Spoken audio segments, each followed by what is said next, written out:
Right. Tim Peake could have saved the world if he wanted to. To be fair to everyone, we've only got, if my maths is correct, we only have about 35 pages left. We haven't been fair to anyone. Let's pick up the pace then, come on. Yeah. Okay, right. So, You wanna go watch Tim IP's Peake car in rides Burberry? outside. Oh, for fuck's sake, Josh. Right. What? Shall I carry on? Yes, Go. Herbert's house, afternoon. IP's car arrives outside. A traffic warden tries to stop him parking. George persuades him otherwise. Interior, Desmond's office, afternoon. So Desmond is showing out another girl. Havelock enters. Your next appointment is here, Sir Desmond. She indicates IP freely. George and Stokes on the sofa. All right, do come through. He goes behind his desk. IP freely and the others enter behind him. Miss Havelock exits, closing the door.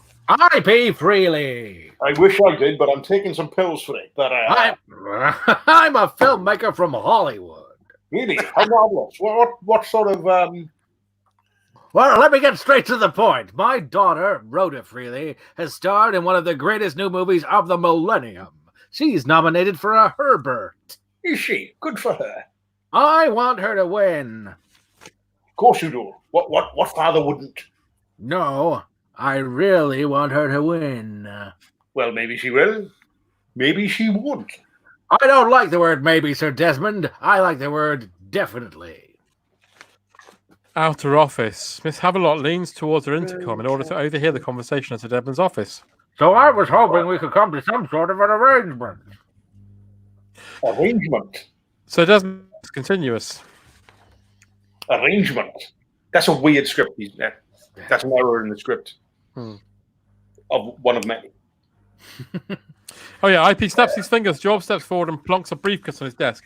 It's packed with £50 notes. That's 100 grand. My daughter wins, you take the money. It's simple business, Sir Desmond.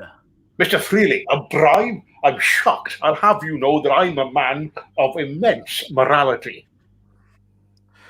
Freely looks at Sir Desmond's wall. It's covered with front covers of various magazines. There are boobs and bums. That much is obvious. No.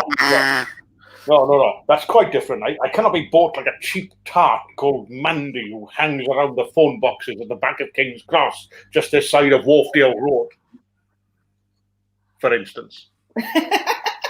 So you're saying no? You laughed. Cast member laugh. Everyone drinks. Yeah. I certainly am. I don't need your money. I have oodles of my own. So if you wouldn't mind, just take your case and leave. I'm sorry to hear that, Sir Desmond. Stokes? Stokes steps forward for an envelope, which IP hands to Sir Desmond. I was hoping I wouldn't have to use these. Sir Desmond slides out a set of photos. Well, these are of me. Where did you get these? That's Imogen and Maggie. And He starts rotating the pics. They're obviously some old angles. And Candice. And is that Chantal? It is. Are these the only copies? For the moment, yes. But we have the negatives. So, do you want to do business?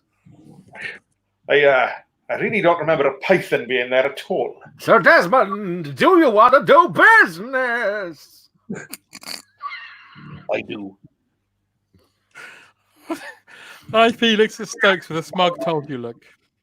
And can I have 2 8x6s of these, 2 of 10x8 of that one? Huh? I mean, look at me that one. I'm like a rampant stag.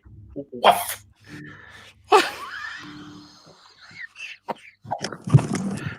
Sorry.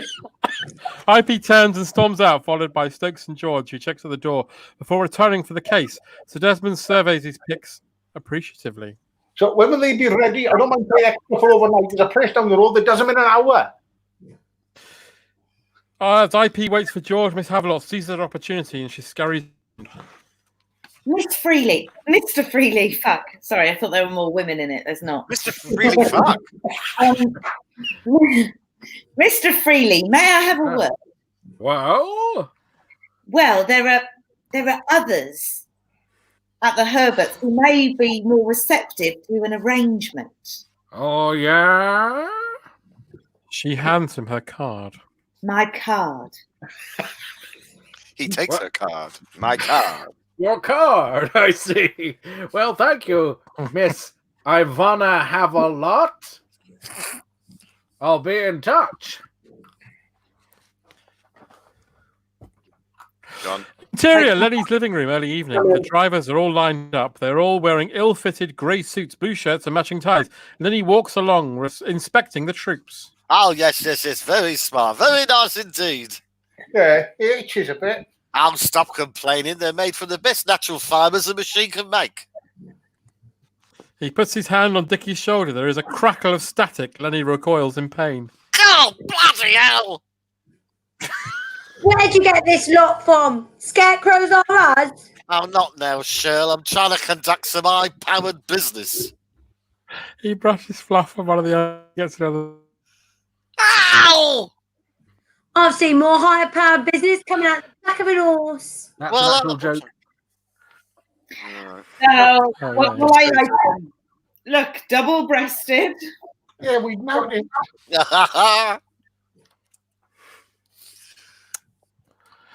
Charlotte continues cleaning during the following. All she's doing is fucking cleaning. Yeah, that's the thing. Well, ladies, a good what? Now, pay attention, everyone. Unbelievable. We have been sent a list of assignments, right? Now, Dickie, you're going to be picking up Catherine Yelland from the Dorchester. Wow, she's gorgeous. I've seen all her films. Maybe you'll get an autograph. Oh, You'll be lucky. I hear she's a right cow. It was in the Sun, so it must be true. yeah. It's what always happens when British actresses go to Hollywood.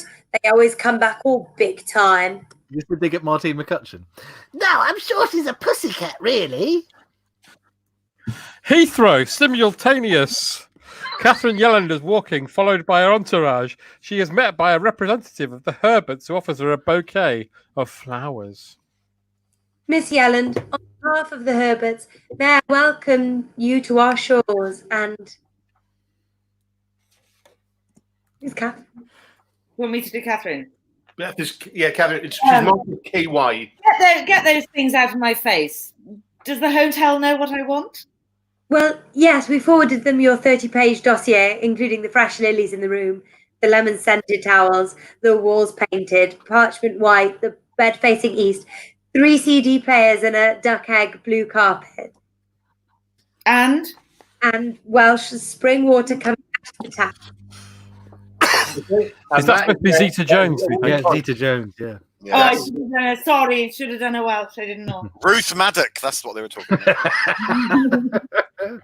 But that's the only point where it passes the Bechdel test. That little exchange there. That's it.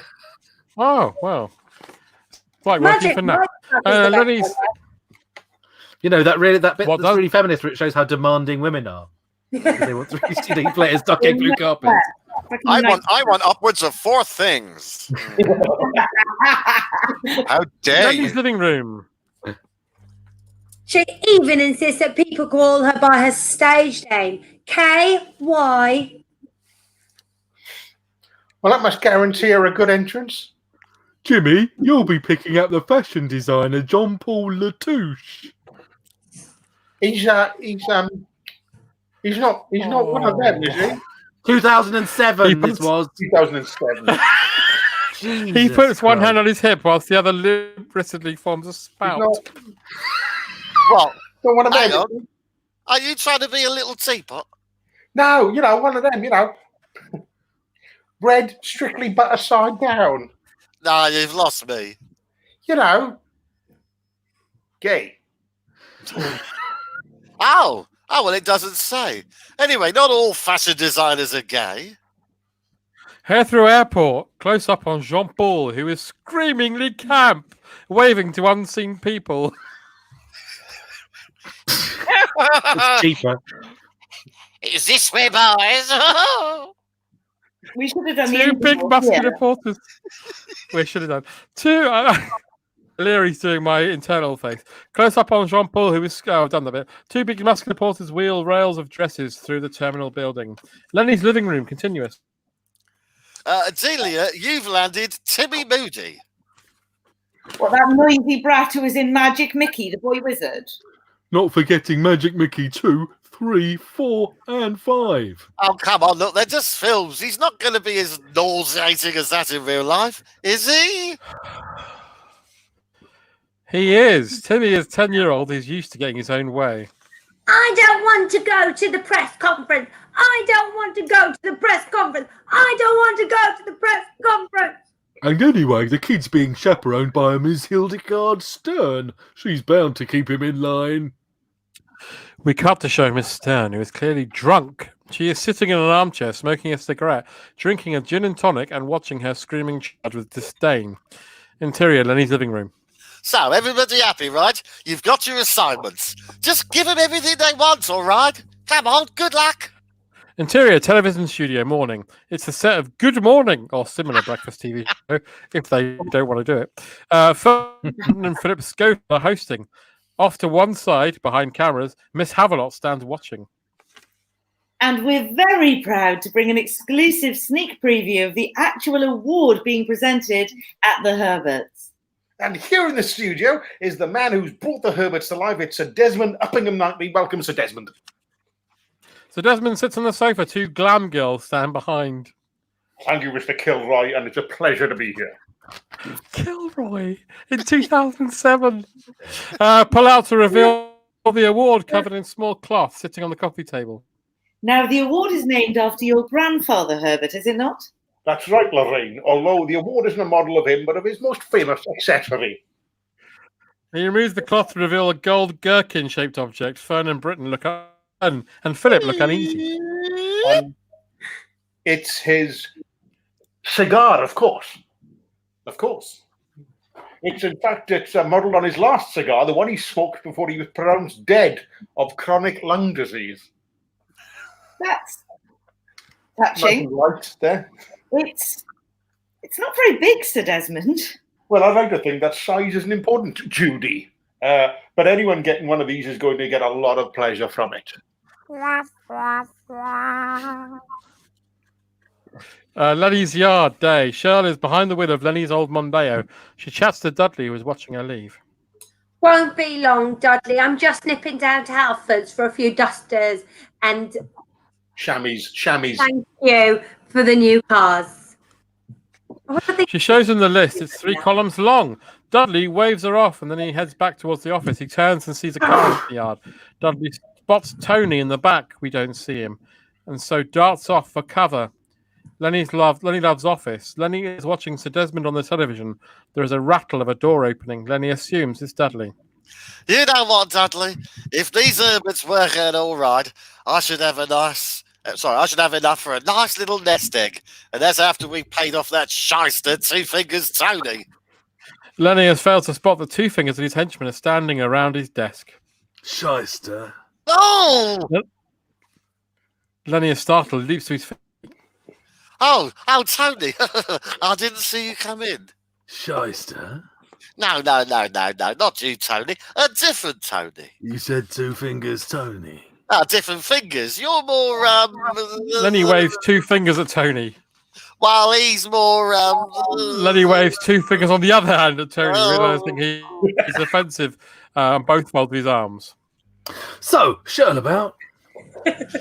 Oh, no, sorry, you've just missed her.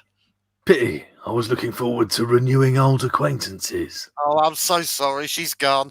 Never mind. I'll tell her that you called. Bye-bye. It's all right. No rush. Still got business to do. You got my money. Oh, I've only just taken out the loan. So, first payment's due today. You should have read the small print. Yeah, but there wasn't any. Well, there it is now. Oh. So I would like $2,000 every other day till the £90,000 is paid off. 90,000! Oh, don't tell me that was in the small print as well, you... Oh. Ain't I a stinker? Look, Lenny, I'm not an unreasonable man. Well, no. You are. So what I'm going to do is I'm going to come back in a day or two, but if I don't get my money then...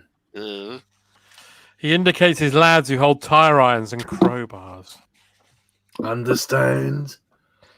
Oh, well, business over. Whack the kettle on. We'll natter about old times over a mug of tea. Sorry, boss. We're due at the charity shop at 4. Oh, that's nice. You dropping something off. No. Little old lady's got behind with her protection payments. You know how it is. Come on, lads. Tony exits. Lenny puts his head in his hand, sighs, and moves towards his living room. Oh, God, what a lovely human being. Dudley! Dudley enters from the other door. Where have you been? In the toilet. Oh, two-fingered Tony's been here. Why did you think I was in the toilet? What did he want? Oh, I'll tell you all about it on the way. On the way where? Up west, mate. We need to make sure the lads have got the measure of those Hollywood stars. Dickie's car. Dickie sits driving while KY sits in the back. She is English with a slight American twang to her voice. Yeah. You do not talk to KY. You do not look at KY in your rearview mirror. You do not even think of KY without her express permission. Yes, miss. I said don't talk to me. Furthermore, will you drive on the right side of the road? I am on the right side of the road. Do not argue with KY. Oh, is it all right if I breathe in and out occasionally? What was that? Nothing, miss. In his rearview mirror, we see her face like thunder. Delia's limo. In the backseat, Timmy Moody sits next to Miss Stern. She is once again out of it, ignoring the boys' tantrums and drinking from airline miniatures, which she extracts from her bag, which clinks like a crate of booze. Timmy is busy being hyperactive. Have you got an Xbox? I've got an Xbox. You got a PS2? I got a PS2. I've got 6 of them. But you don't even know what is a PS2 if you're so dopey. I want ice cream. I want Coke. I want a burger. Hey, You want smack in the gob? I heard that. Did you hear that? Do something. Miss Stern does. She belches and reaches for another bottle. Jimmy's limo. Jimmy is driving with Jean-Paul alongside him. He strides across towards Jimmy. Oh, Jimmy, you have to help me. I'm desperate. Oh. Whoa. Don't get me wrong on sewer. Right, I mean, wasn't let live and all that, but you got me pegged all wrong. Begging. Oh, no. No, you see, I'm looking for a woman. Oh. Yeah, I've got you pegged all wrong. I need a famous woman to model my creations at Herbert's. So far, I've telephoned every major star, and they're all wearing other designers. Oh, you have to help me, Jimmy. He puts his hand on Jimmy's thigh. Oh, help me find a woman. Jimmy lifts Jean-Paul's hand from his thigh. Certainly, monsieur. I mean, finding women's a rotten job, but someone's got to do it. Oh. Mwah, mwah, mwah. Oh, mercy, Jimmy. Get off. Yeah. I haven't read to the end. Is the joke going to be that Jimmy discovers his true nature halfway through? Yes, that's what Oh, yeah. The third Also, there is no, Z this and Z that for John Paul. You just read it like it's English. Yes. It's ridiculous. IP3D's hotel suite. IP is standing, putting a golf ball into one of those machines that sends the ball back. The ball rolls into the hole. The machine clicks. That machine. It goes. It's fundamental to the scene, but I can't be bothered to look it up. When you're that deep into jokes, you don't want to care about the technical information. The machine clicks and the ball rolls back. He putts again. The ball goes up and it sticks into the machine. George! Yes, boss. My ball's jammed. Fix it, will you? George comes over and tries to ram a hand down IP's trousers. Get away from me, you ball! It's jammed in the machine. God, George hurries over and kneels by the machine while she fiddles with it. Rhoda saunters in, putting on her jacket. How are you doing, princess? I am so bored. There's nothing on TV, but my American accent expands. I am so bored. There's nothing on TV but American programs. So I thought I'd take a look around, see Piccadilly Circus, the Tower of London, Trafalgar Square, the Houses of Parliament. Oh, I don't like you being out on your own, sweetheart. Dad, I'm 22 years old. I can take care of myself. Well, I would just feel happier if you had a guide to show you around the place. Stokes! Stokes comes in from the other room. George is now banging the machine. Oh, hello. Yes, Mr. Feely, sir. Get the hotel to arrange a guide for my daughter. She wants to see the Tower of Parliament and the Houses of London. Oh, yes, sir, Mr. Feely. Oh, she also wants to go to Piccadilly Circus, so make sure she gets ringside seats. Rhoda laughs and exits. Cut to reveal George, who is now holding the machine and facing her boss. I'm sorry, boss. I think it's busted. A golf ball flies out at high velocity. It smacks IP Freely in the middle of his forehead. George, call 911. Oh, it's 999 over here, sir. Oh, whatever. He slips to the floor. Okay, no. Dickie, Delia, and the Dorchester Hotel now, everyone. Dickie, Delia, and Jimmy are pouring out their woes to Lenny. Dudley is in attendance. Oh, I'm sorry. I'm telling you, boss, she's driving me right round the twist. She wants the bloody car feng shui now. I'll just whip the headrests off and tell her it's been done. Well, you're lucky. I've got a 10-year-old hyperactive monster in the back of my car. I thought he had a chaperone to look after him. He does. That's her there. Oh. Angle on one of the hotel porters who is pushing Miss Stern, who is slumped unconscious on top of the cases, into one of the large brass trolleys. And I'm going to lump that John Paul. If he lays another hand on me, he makes Graham Norton look like Russell Crowe. I don't know. Look. I know it's all tough, but hang in there, only for a couple of days. Think about the money. We do. Lenny is distracted by agitated voices over the concierge's desk. Oh. What's going on over there? Angle on concierge's desk where Stokes is struggling to get some help from a haughty concierge. Oh, for goodness sake. I just want to guide and give Miss Freely a tour of London. Concierge. I would really like to help, sir, but we don't provide tour guides. Oh, well, if it's a question of money, don't worry. Oh, my employer's loaded.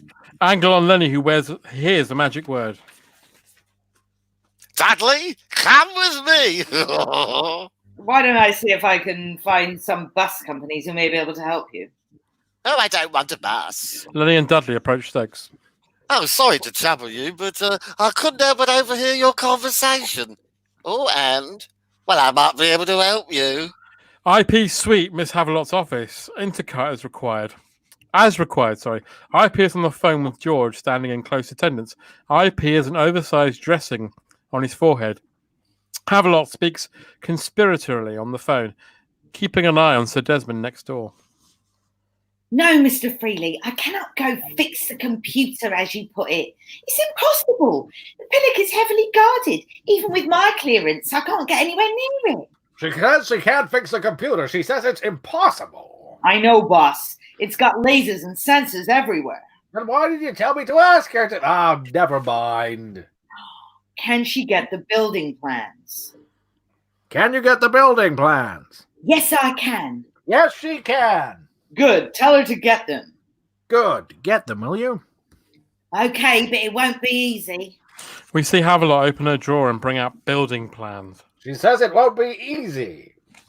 It'll cost you $5,000. It's going to cost me $5,000. Worth every penny. Worth every penny. Havelot shoves the plans into her bag. I'll hand them over in St. James Park at 3:00 tomorrow afternoon. I'll be by the bridge. She hangs up. Okay, she's getting the plans. Now what do? We get someone else to break into the building and fix the computer. IP kisses her dramatically. That is brilliant. Who do we get? I have no idea. You don't know? You don't know? I'm paying you $5,000 pounds and you don't know? You dumb schmuck. He starts hitting George. Hey, you want me to go pick up the plans tomorrow anyway? No, moron! We can't risk being seen with her. We need some patsy to do it. Some idiot who doesn't know any better. Cut to the entrance door. Smiling Lenny is being shown in with Dudley. Oh, just wait here. Who are these two? Oh, it's your London tour, Mr. Freely, for Rhoda. That was quick. Leonard Love, sir. I operate a fleet of quality chauffeur-driven limousines. My nephew Dudley here, he's the guide. Does he know London? Oh, does he know London? Dudley, do you know London? Oh, yes, like the back of my hand, sir. Dudley holds up the front of his hand. Lenny quickly realizes it and turns it around. Oh. Well, my daughter's in the next room. Rhoda? Now, listen, whatever my daughter wants, you give it to her. Got it? Yes, sir. But you don't show her anything more than sights, okay? If you so much as look at her funny, you'll be history. Don't look at her funny. There's nothing funny in this script. Now, listen, you don't have to worry, Mr. Freely. Looking at her funny is the last thing he'll do. Well, yes. Rhoda comes out of the bedroom. Okay, he's hired. Rhoda, honey, this is your guide. Oh, hello. Dudley is stunned by her looks. Oh. Hello. I'm looking forward to London. You, sights. Fun. Great. Oh, well, that's perfect. Does he come with a translator? Oh, you don't have to worry about him, miss. He's just a bit, Damaged? yeah. No! Nervous, you see. He's nervous. He'll be fine. You can see he poses no threat, can't you? And can I just say, Mr. Freely, that we don't only offer tour guides and limousines. Me and my team can turn our hands to almost anything, given the right Payment? Exactly. IP and George exchange smiles. Interesting. Well, I may have a little job for you, Mr. Patsy. Oh, I mean, Mr. Love. Lenny looks thrilled. Exterior, St. James's Park. Lenny is by the bridge holding the envelope of money. By the bridge. Go! He didn't say which side of the bloody bridge. He takes the envelope and puts it inside his coat pocket. There are seemingly loads of women inside. He sees a possible. He crosses to her. Excuse me, are you looking for love? Because if you are, I'm your man. She slaps him and storms off. He rubs his face and sees another girl who slides up to her. God, Bennett. Excuse me, darling. Have you got plans for me? Gets slapped again. Ow! I'm going to need the money for dental work if I carry on like this. Oh. What is going on? He spots a woman sitting on a bench. He smiles weakly at her. She smiles back. He goes and sits next to her. Hello. Look, I think we both know why we're here. I've got what you want up inside my coat. And when I open it up, just help yourself. He gets hit again. Ow, cold! This last encounter is seen by Havelot.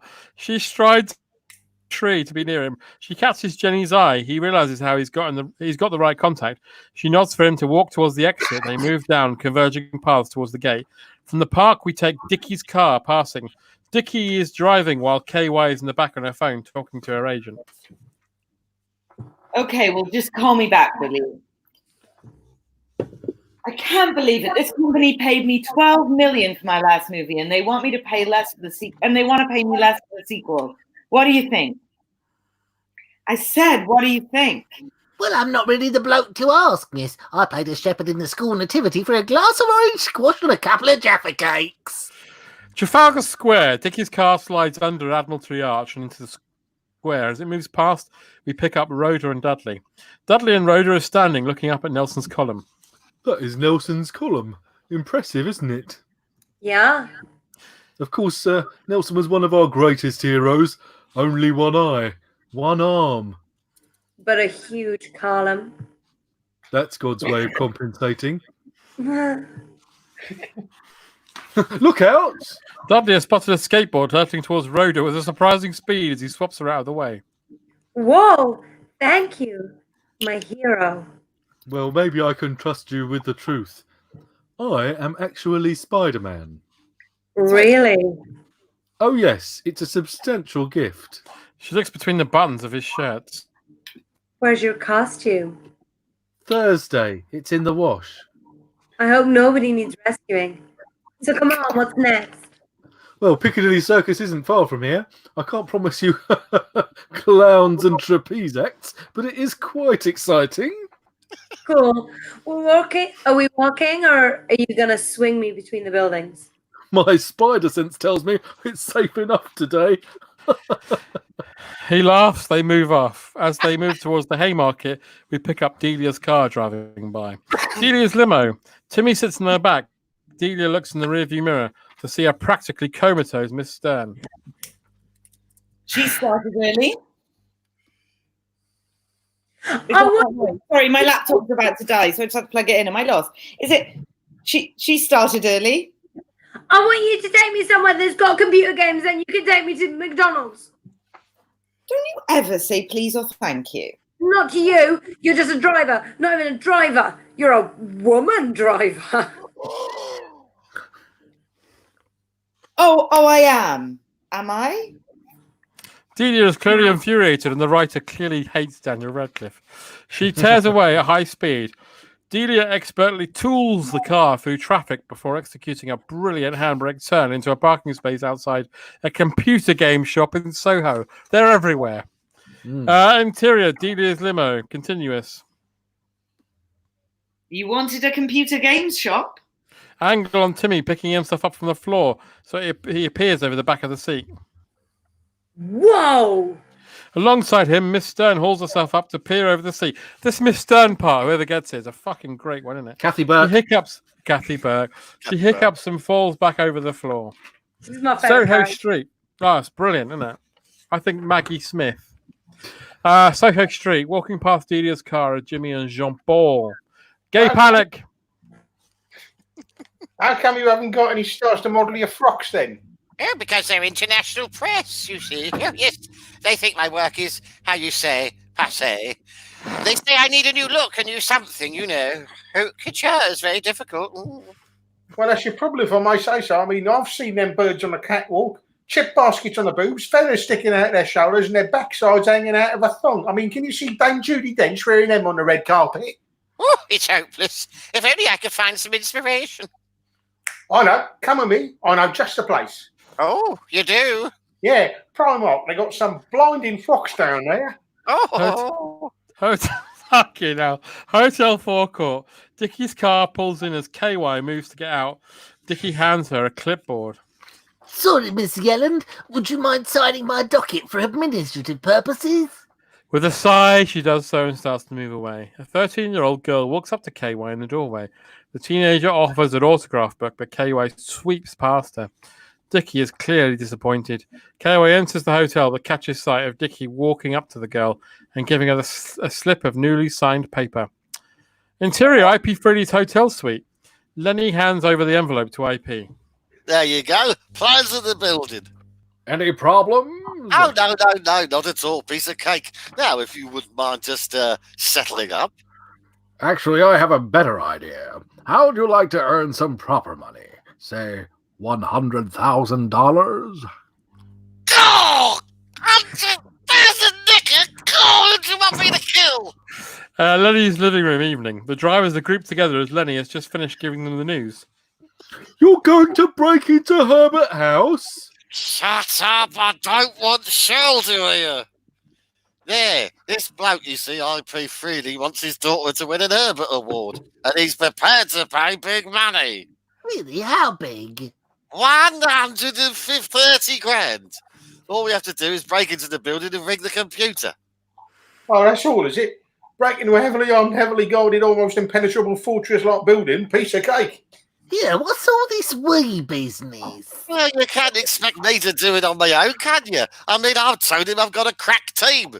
Oh, charming, that is. Crap team, lovely. No, not crap, crack. Now listen, IP Freely's giving us everything we need. Plans of the building and specialist equipment. Change your underwear. So what do you say? You gonna help me or not, eh? Eh? Delia, what do you think? I'll help, Lenny. You having a particularly large piece of toast there, were you? Thank you, Delia. I knew I could count on you. So will I. Oh, I must be mad, but all right. We'll all do it. Oh, thanks, guys. I'm deeply touched. Right, listen carefully. I'm going to give you all full and extensive briefing. He looks to make sure Shirl's not around. He reaches into his pocket and brings out the plans, which he spreads on the table. Now, this here is Herbert House. This is the 14th floor where they keep the computer. We break in, change the results, and get out. That's it, is it? That's the full and extensive briefing? Not exactly the Italian job, is it? Oh, Lenny folds the plans and returns them to his pocket. God, Benny. Now, listen, okay, everyone. Let's synchronise watches. On my mark, it's 23 minutes past 8. Now! Mine says 10 to 7. Mine says 4:15. Mine stopped. I dropped mine in a urinal yesterday. God! We're off to a right flying start, aren't we? God. One minor question. Who's going to be hacking into the computer? I only ask because you have trouble setting your alarm clock. Oh, well, yeah. I hadn't thought about that. Leave it to me. I know a computer genius. Exterior rooftop opposite Herbert House. Big close-up on the face of Timmy Moody. Oh, God, this is him. This is your computer genius. Well, while we're going for high profile, why don't we call Bill Bloody Gates? Cut to wide shot revealing all the teams surrounding the boy. Well, for one, I don't think Bill Gates needs the money. And two, what's wrong with Timmy? Oh, I need someone who can hack into an high-security mainframe computer, not someone who's on level 3 of Final Fantasy 16. Level 5. Oh, level 5. Oh, well, that's all right, isn't it? Oh, for goodness sake, Lenny, give the boy a chance. What have you got to lose? Dignity? Standing? Oh, no, I think I lost that sometime around 1995. Sigh. Okay, well, all right, we'll use him. Angle on equipment cases. Quick cuts to cases being opened and various items of hardware being bolted and clicked together. And at the end, we reveal a high-tech crossbow fixed on a tripod. The crossbow has a fearsome-looking arrow on it, and attached to its tail is a high-tensile cable. Dudley is about to aim, but Lenny taps him on the shoulder. Oi, oi, oi, oi. Seniority. Dudley steps aside and Lenny aims the crossbow. Oh, what's the game here? We fire this into Herbert building roof, and then we go across on a death slide. Death slide? Oh, please, let me have a go first. Lenny takes careful aim. He fires, but Dickie is standing on the cable. The bolt goes about 10 feet and stops in midair, dropping on the edge of the roof. Oh, God. Well done, Dickie. Sorry, boss. Well, go and get it. They reset the crossbow just as Lenny is about to fire. Delia pats him on the back. Good luck, Lenny. Lenny is thrown. His crossbow tilts up, and the bolt flies up over the Herbert building. They watch it go. Go! Okay, this is the best bit. Anonymous bedroom. A man is making love to his wife under a duvet. He is on top with his feet towards the window. There is a strange whistling noise which precedes the smashing of window pane. The bolt hits the man square in the buttocks. He screams. Oh, no. Oh, no, already? The man clearly in pain, and his bed are being pulled towards the window. The bed hits the wall. Rooftop. The lads all pull on the cable. The team experience resistance on the line. They pull hard, and with a jerk, it comes free. We hear a distant scream. The team look confused. They quickly reset the crossbow. Montage of quick cuts showing the team rigging up a wheel and handle device for the slide. Right, Jimmy, you go first. Right, yeah, boss. He grabs the handles. They ease him over the edge. As he sets off, there is a boing sound as the cable is found to be way too slack. Jimmy drops out of sight. The others rush to the roof edge to see him hanging from the U of the steel cable, with his feet touching the ground. It's too slack. Crank up the tension. Dudley grabs the cabled handset, the sort used on cranes. Thanks for that. And pushes the green button. There is a fast whirring noise as the tension is taking up. A bit too fast. Jimmy is fired up into the air like a man on a returning bungee. Thank you. He fires through the air and is catapulted onto the roof of the Herbert. Right. That's one. Who's next? No one looks keen. Oh. Rooftop Herbert building. The team are now assembled. Was that going to be? That was going to be the end of part. That was it. Oh, is that the end of part one? That is the end of part one. Whoa. Let's check this. So we've been broadcasting for about 2 hours, and we're only at the halfway point. Yeah. Fuck me. Fuck me. I've never been more angry in my life. Hang in there. Oh, Silky! Hello! Why are you watching this? So that's where we're going to cut it tonight. I mean, we know what we were in two minds about whether to go straight through and do the whole thing tonight, and I think we made the right call. Oh, definitely. Because it'll be. If anything, we've done too much. You know that more than 24-hour marathon? If we'd have done it the whole way through, we would have been like neck to neck with him. We would be in jail. And that was, I mean, some of the thoughts we're getting through now. So who wrote this again? Josh. Brian Levison. Send all your comments to Brian Levison. Brian Levison. You don't have to watch 2007, and that's what he thinks about the world. You don't have to watch it, Josh, if it's really hurting you. Don't do this to yourself, Josh. Who found this script? Was it hard to get? Yeah. No, it was posted in everyone's letterbox in 2010.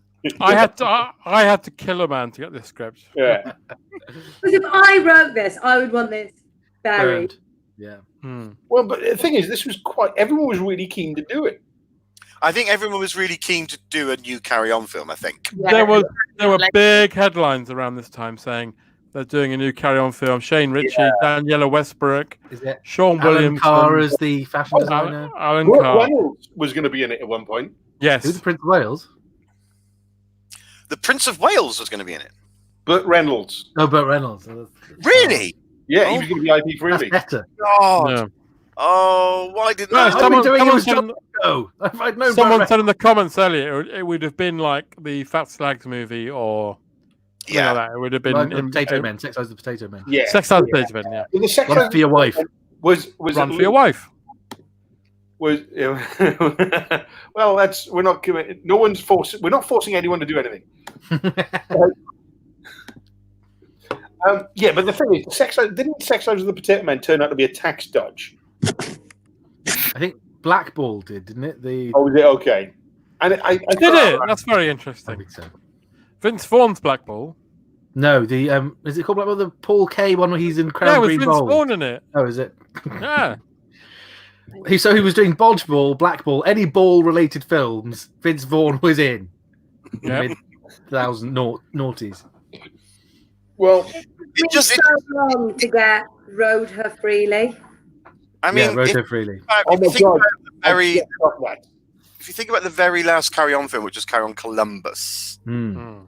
and they sort of just about got away with it, didn't they?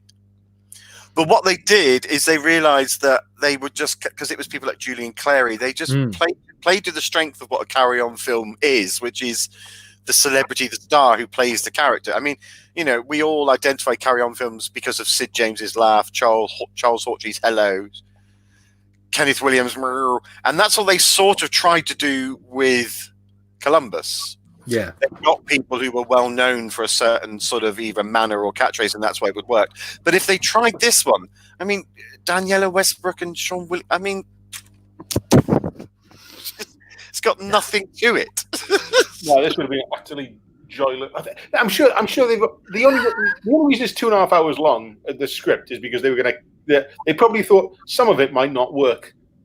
Yeah. Also, though, it's just a shit script. So, like, I could go upstairs now and just write anything and call it "Carry On." Yeah. Cardiff.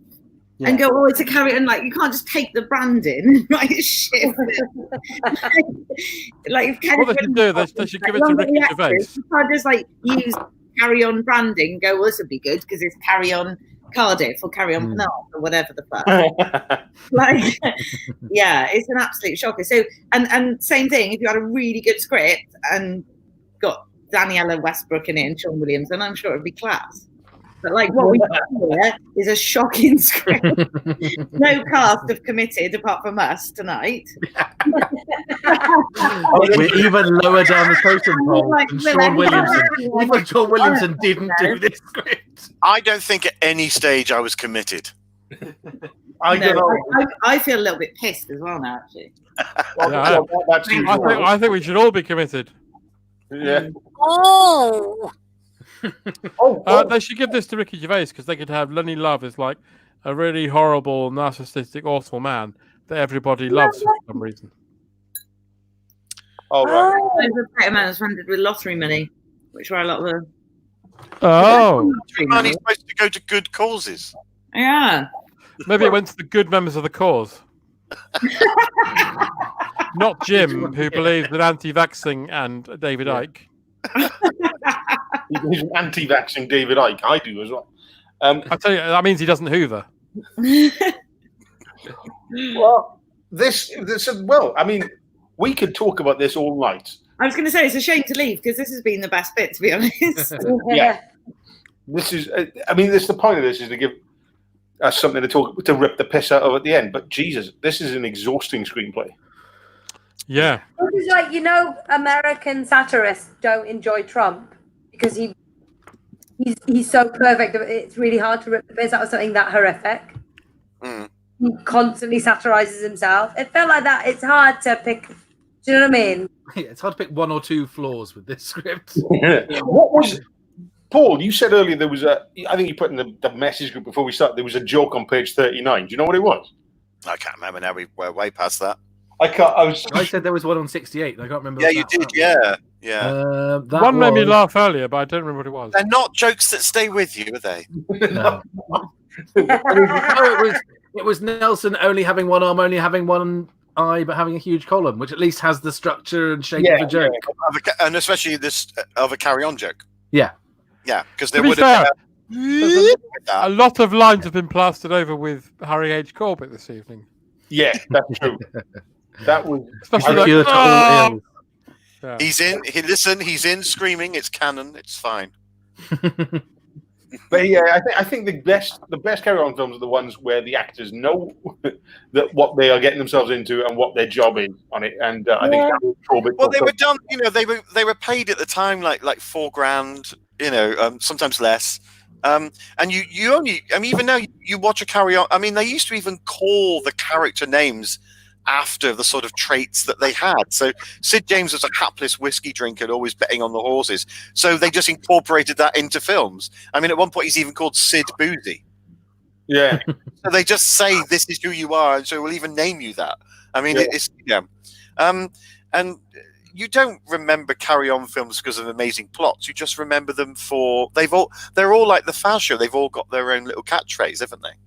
Sid's got his laugh, and that's Carry what On Screaming is my favourite. Carry On Screaming is fucking great. And People you love can remember the plot of that, like somebody keeping dead people alive to go and and then making dead people into dummies. Like that's quite a good plot. It's one of the. It's one of those what's everybody's carry-on favorite? What's everybody's favorite carry-on films then? So Dan. Oh. Carrying Up the Khyber, probably. Paul. I'm quite fond of Carry On Dick Turpin, because I'll do this quickly. Kenneth Williams has been sent to Lower Denture. We've had this conversation. And he has to try and identify who Dick Turpin is. Dick Turpin has a birthmark on his cock, but they can't say cock. So Kenneth Williams wanders around in a bar, just going up to random people, going, he's got a birthmark on his, and then he whispers in their ear, and they replace it with a little harpsichord that goes, and that makes it laugh so much. So he'll just go, no, he's got a birthmark on his, and then somebody goes, no, I don't think it's the woodsman. He's like, woodsman? Yeah, he's the one with a chopper. No, not chopper. And then he'd go, no, on his, and me, that's just the funniest thing that's ever been put onto television. Nah. I like Screaming and Khyber. They're my two. Illyri? Yeah, I like Khyber. Mine's Convenience. Oh, I love Convenience. I love it.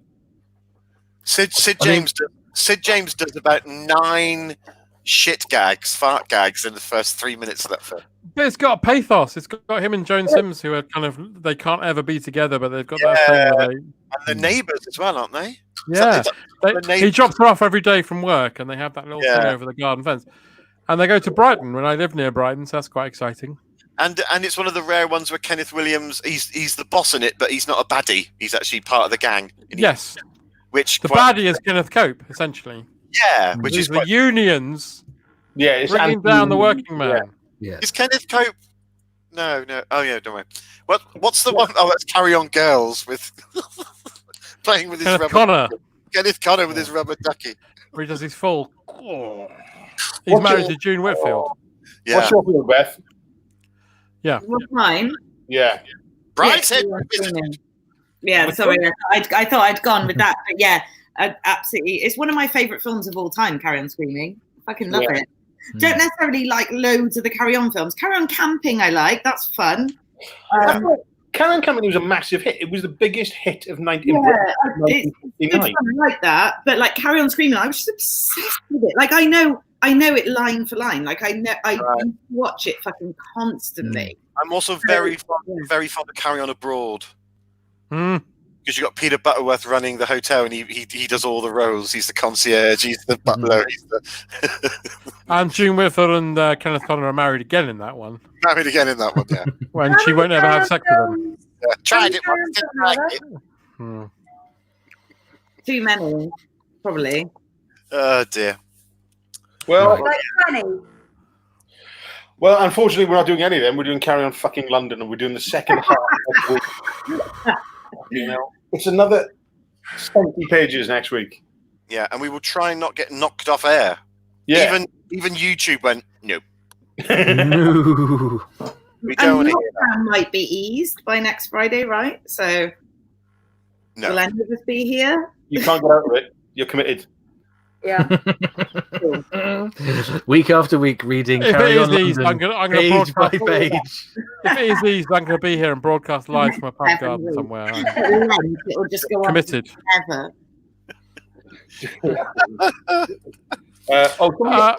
Is part 2 tomorrow or Friday? It's next Friday. Next Friday. Yeah. It's not a mini series. We all have to go away and watch a lot for a week. Yeah. Everybody that's watching, thank you so much for watching. Thank you. Yeah, thank you for sticking with it after the technical Thank you for break. following us. Thank you so much. I think I'm going to try. I was going to put on. Do you know what? I was going to risk playing us out with some music. Actually, I will. I'll try it. I'll find it. It's a charming So song. we'll see you all in a week. In fact, you can carry on waiting. Bye. Right. Bye, everyone. Bye. Goodbye. Bye. When I shall see the happy laughing razors crashed faces of the people I love. Back home in Bermondsey, I wanna be because the smuggled booze they got is practically free. And now I miss the smell of the gasworks and the people I love. I've so many childhood memories of that quaint old-fashioned town. There was a quaint old-fashioned schoolhouse till the school kids burned it down. I'm off to Bermondsey. Gosh, oh gee, oh gosh, I'd like to gosh that Papa Lucy, who sent away to Holloway and Brixton, all the people I love. Sound just like Napoli. That's rough as well. That's who to me. It's rougher I'm than hell. longing for the moment when I shall see The happy laughing faces, ashed faces of the people we love. Oh, Bermondsey, oh, Napoli, it's all the same to you and me, and that's where we would like to be as long as we can go and see the happy laughing faces, ashed faces of the people we love.